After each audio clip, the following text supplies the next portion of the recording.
Hi, I'm Dave, welcome to the channel. In this video I'm going to try and jam this FT slot Technic chip into this Ninco Super Kart.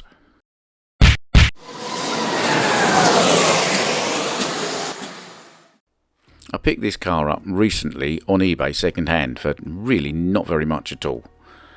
I've had an eye on them for a while. They're not a new thing, they're quite an old thing, and you can't buy them new anymore unless you find old stock because Ninco don't make them anymore.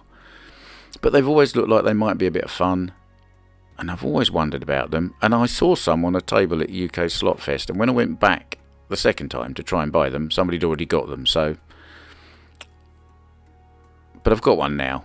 It's got this bizarre steering system that will never show up on a track when you're going around corners, so I don't quite know why they put it in.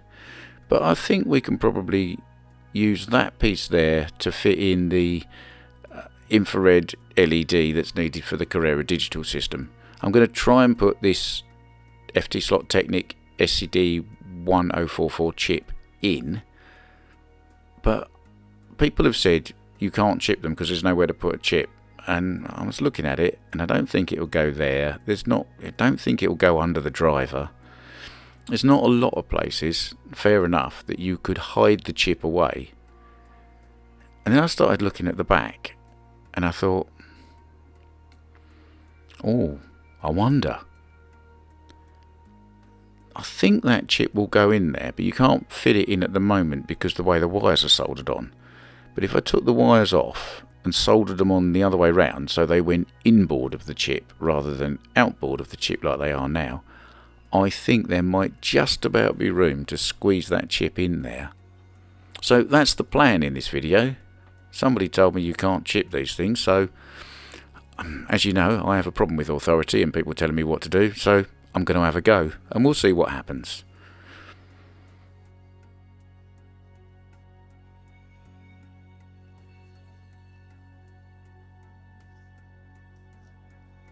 So the first thing to do is get this rear wing off. Now this does seem to not be glued in so much, it's just sort of clipped on to that plastic chrome frame on the back, so it comes off fairly easily.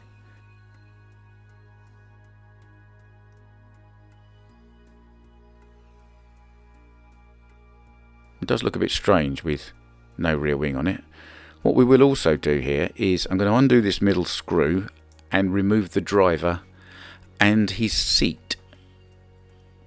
for reasons that will become apparent once I've done exactly that.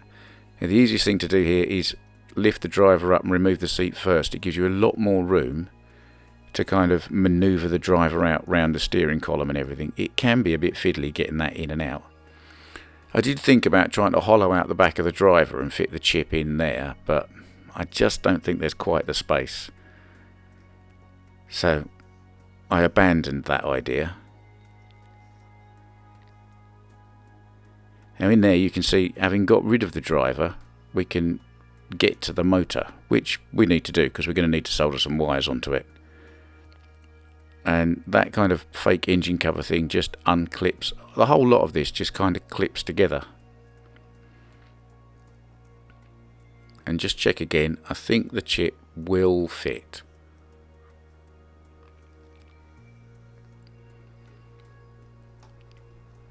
So I'm going to go about the business of unsoldering each of these wires in turn and soldering them back on the other way around. You need to do this, how can I put this, quickly. As soon as it's melted, the solder, you need to take the heat off it because you don't want to be overheating the board. So as soon as it goes off, and then turn them round, and again, without trying to put too much heat into the board, solder them back on. That is quite fiddly, I'll admit.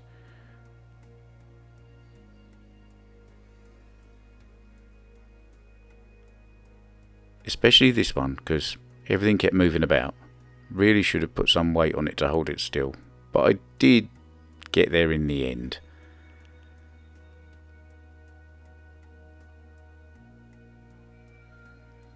It's a more realistic video, isn't it? If everything went perfect straight off, you'd think I was faking it. So that's those two just turned round, and I'm going to do the same with the other four.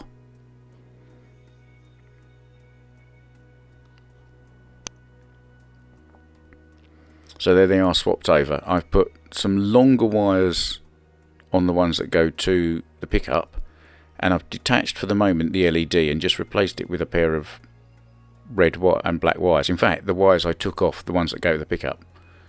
So the pickup ones are now plenty long enough, however I decide to route the wires round the inside of the car. And now the proof in the pudding is, will the chip fit between the uprights? And yes, it will. So that was a good idea.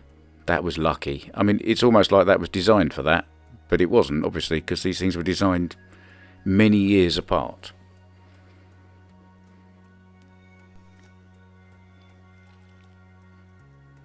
So crude, I know, but I might want to take it off at some point, so I'm going to use hot glue and just pile a load of it onto the back of the circuit board.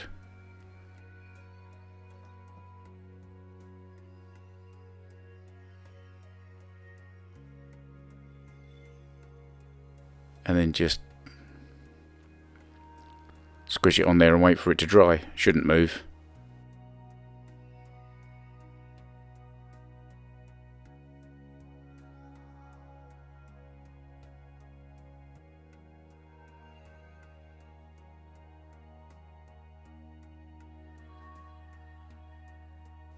So now I need to think about how I'm going to route these wires around inside the car once I've snapped the rear wing back on.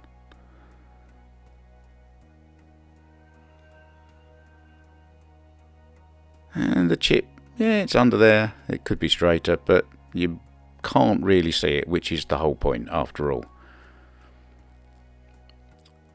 So I think all of these wires are going to go around the left hand side of this kind of motor cover,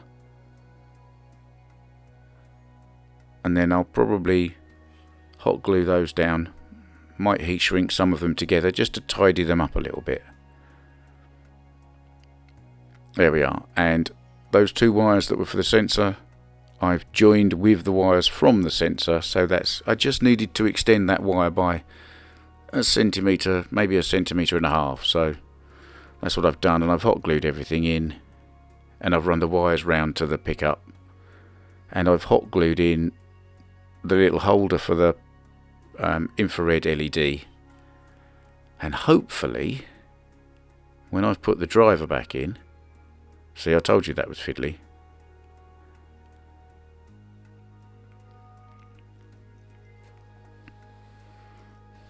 Really fiddly.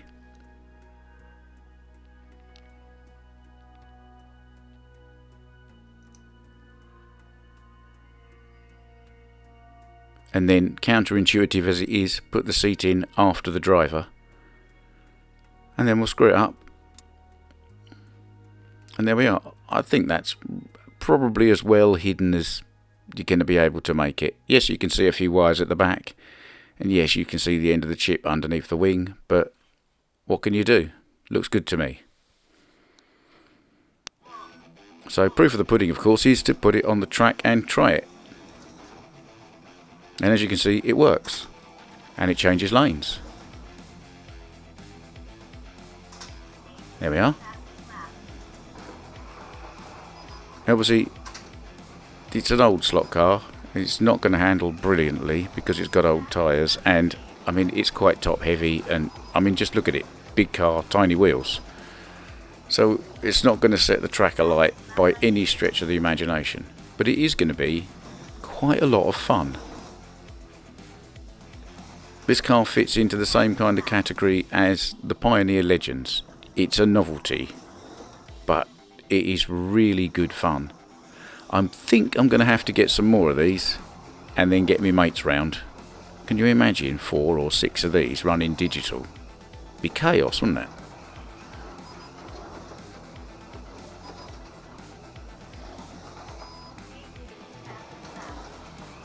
So I started getting the hang of it and putting a little bit more power into it, and I probably stretched it as far as I can, and as I say, it's not the fastest thing in the world. I got just under an 8-second lap, which is probably less than I was expecting, but maybe it's old and the motor's a bit tired, and it's definitely struggling for grip a little. You can hear it.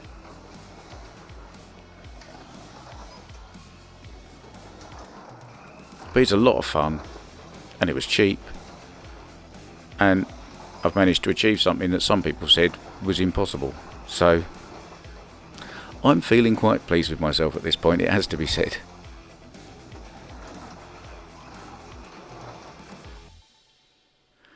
So there we are. There is my Bridgestone F1 Ninco Super Kart that I have chipped using an SCD1044 FT slot Technic chip. It's a lot of fun. I'm definitely going to get some more of these. They did them in all sorts of liveries, and as soon as I can find some cheap and second hand on eBay, I shall be buying them.